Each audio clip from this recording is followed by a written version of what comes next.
Hey guys, Luke here, and we're here to preview round 25, Super Saturday. We've got 3 games. Let's get into the first one, 3pm. It's at Hayne Stadium, so night's home game. They're taking on the Eels, so we're going to start with the night's lineup. We've got Gidley, Chanel Matiatia, Gagai Leilua, Sione Matiatia. I think it's pronounced something else, but we'll go with that.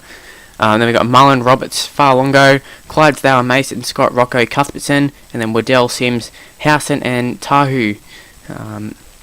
Going to the Eels lineup, we have Hayne, Radradra, Hopewadi, Morgan, Tautai, Norman, Sandow, Menard, DeGoys, Paulo, Edwards, Moraroa, Paulo, and the bench is Terapo, Gower, Lussick, Smith, and 18th man, Paulie.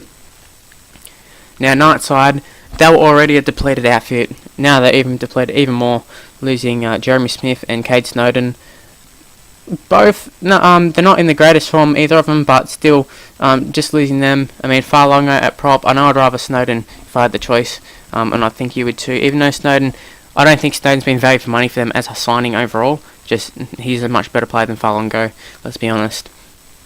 And he will be a miss to them. Same as Jeremy Smith. Jeremy Smith just has that aggression plus experience, and they're going to miss him. Cuthbertson is in at lock. I think he's signed for Leeds for next year, so Leeds fans take note of his performances. He is by no means a terrible player, but I think I prefer Jeremy Smith. Cuthbertson has to offload onto him, but as we saw last week to his interceptor Barber, sometimes they just force to intercept too much.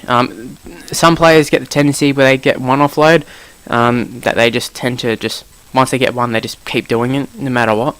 And I think he's one of those players, and it really hurts him. Bo Scott, great player. We know how good he is. The night side, the bench is pretty good. Waddell, Sims, Howson, Tahu. I'm assuming he's going to play second row. I'm not sure how he goes second row, so it'd be interesting to see. Obviously he's there for injuries, but yeah, I just want to see how he goes. Eel side, haven't been in the greatest form, but they're still not looking totally horrible. They won last week. They lost to the Bulldogs. I think that really hurt them, but you know, they're doing enough. They're staying in the 8, or staying in contention for the 8. But yeah, if I look at their side, they should beat the Knights easily, but there's a lot of games where you look at a side and on paper they win and they get destroyed. This might be a game where Eels might get a bit complacent and get beat by the Knights. Knights seem to step up against the top sides and then get smashed by the lower rated sides like the Broncos tonight, for example, last week. So yeah, Eels will need to be careful, but I can see Hayne just going awesome this game and destroying them, and Radradra getting a few tries. Hopewadi have another top game. Yeah, so my prediction for this game, I'm going to say that Eels are going to win 13 plus. Just not too many injuries. Going to the next game, which is the Raiders taking on the Tigers, 5:30 Canberra home game. Start off with the Raiders lineup. So you got Wighton, Tupou, Croker, Hawkins, Lee, Milford, Cornish, Boyd, Buttress, Tills, Papali, Kennedy, Edwards, and then on the bench is McCrone, McCurrick, O'Donnell, and Vaughan. Tigers lineup is Hitchcock, Akuola, Patterson, Lawrence, Richards, Austin, Moses, Woods, Farah, Lodge, Sirenen, Thompson, Blair, Siu Manafagai, Tapau, Sue, and Buchanan. Now let's be honest, this game is like the battle of, I suppose it's not the battle of the wooden spoon, but two terrible sides. I'm sorry Raiders fans and Tigers fans, but I think you'll even be able to admit yourself, these are terrible sides. Edric Lee was dreadful last week, he was so bad. Tigers just can't take a trick. Another injury, what's his name, Brooks, injured. So Moses moved from fullback. I think I lost track of where everybody played last week, but it was quite strange. Everybody played in different positions. At least this week they don't have 2 second rows playing the wing position. Pat Richards is back. Austin back into 5'8". The Hitchcock dude, actually, as a Bulldog supporter, when he got the ball, he looked pretty damaging, to be honest. Pretty quick, good footwork. Yeah, if anybody's going to launch some form of attack, it'll be him. For Tigers to win, Farah needs to just take over, really. He needs to just dominate big time. And then Blair needs to play well. Just some of the experienced guys need to step up. And I don't know, don't know if I can see him doing it. Raiders look pretty shaky against the Sharks, although they did go on with it. They went in at half-time, and their attack was just terrible. Like I said, Edric Lee, he was shit. McCrone was, in particular, he was god-awful as to why he got hooked. he they scored a try because of him, and Stewart took him straight off. I guess it was lucky of them to have Cornish on the bench. Cornish and Milford, I think they played 20s together, so they could be a good little partnership for the end of the year, even though it's not going to be a long-term solution. But Cornish could be, but Milford obviously not. Cornish, pretty good kicking game. I think that's been his strength under 20s, and from what I saw last week, it was pretty good. Wighton, I thought he's pretty impressive at fullback, to be honest. They've had a few people, like their fullback position's probably been their strongest position over the year. Even though they've tried a few different people, like Milford's been the main fullback, but they've tried Rapana and all that. They seem to just be able to find a good fullback. And Wighton's no different. I thought he was quite good, run the ball hard. He's played 5'8" before, so he's got some sort of ball playing ability, kick a little bit, and he's pretty quick. I'm not sure what I think about this Jeremy Hawkins lad. Haven't seen enough of him, but yeah, if I had to make a prediction. It's a bit of a strange one, but I'd say the Raiders. I think they just got more first graders in the side. I think Milford's a good player, Wighton. Croker's a decent first grader. Papali. Edwards impressed me last week.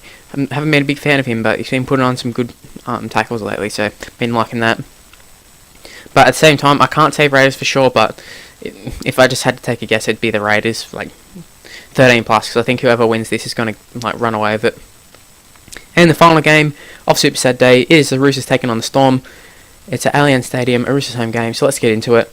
Minichello, Tupou, Jennings, Kenny-Dowell, Tuivasa-Sheck, Maloney, Pearce, Borea Hargraves, Friend, Moa, Cordner, Sonny, Bill Williams, and Guerra. And the bench is Orbison, Lou, Napa, and Nuasala. And the Storm, let's look at their lineup. We've got Slater, Wonga, Chambers, Fanua, Korobidi, Roberts, Cronk, Bromwich, Smith, Norrie, Proctor, Hoffman, and Hinchcliffe. And the bench is Gillespie, Harris, Weston, McLean. And then the 18th and 19th man are Moores and O'Neill. Now, as a Bulldog supporter, I'm in a bit of dilemma here because I kind of need both teams to lose for a spot in the top 4. Doesn't look like it's going to happen. So, if just off the top of my head, if I had to pick a winner, I'd probably say Roosters. Just because I think Roosters are getting to the point where they need to start hitting some form, and they did play very well against the Warriors. And the scary thing is, Sonny Bill didn't really do too much last week, and they won very convincingly. The Warriors were awful as well. Storm as well, a good win against Panthers, but sometimes it's hard to judge them because they had Seguiara out and stuff, so had a fair few injuries. Did the Panthers side, so I don't know if you go too much into that. So Roosters, I think they're up against the better side, and they're away from home. Like in New Zealand, Warriors usually a top side. I don't know what happened to the Warriors, but we'll stick to the Roosters. Sonny Bill. Just the fact that he didn't even play very well last week and they won by so much is very scary. Guerra and Cordner, just two of the best line runners in the comp, I would have to say. Moa's been pretty good lately. I think Jennings been pretty good lately. I'm not sure what else I've got to say here. I mean, probably be in front of about 4,000 people, the crowd of 4,000 or something. If you're a Roosters fan, I'd go and watch it. If you're a Storm fan, I mean, I can't see it being a good crowd, to be honest. I mean, it's going to be more than the Thursday nights and Monday night and all that, but yeah, that's enough I've got to say about the crowds. I guess if I had to pick out some key matchups, it's going to be, the halves. It's going to be the spine pretty much. The spine of Minichello, Maloney, Pearce, and Friend up against Slater, Roberts, Cronk, and Smith.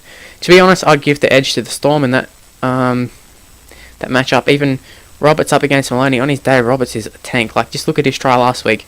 Back to his Bulldogs days. Just works with Cronk very well. Controls that left edge. I think he works really well for the Storm, and I think they'll be a force in the final Storm. I've still got to go Roosters. 1-12 is what I will predict. But yeah, if any of my predictions are against like yours, don't get too disheartened or anything. Leave in the comments who you would pick, and subscribe to the channel and give it a like, and hopefully you check out my other videos. See you then, guys. Bye.